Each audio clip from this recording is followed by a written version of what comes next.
يا أيها الذين آمنوا إذا نودي للصلاة من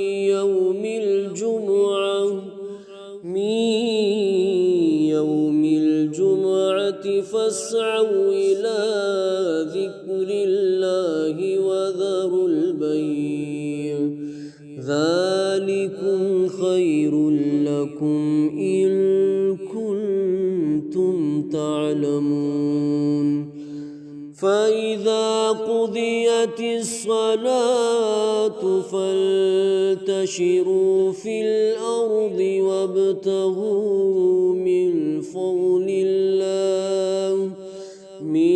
فضل الله واذكروا الله كثيرا لعلكم تفلحون.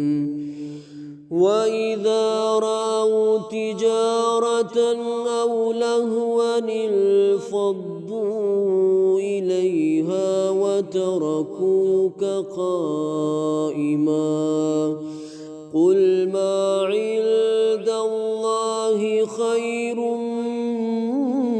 من اللهو ومن التجارة والله خير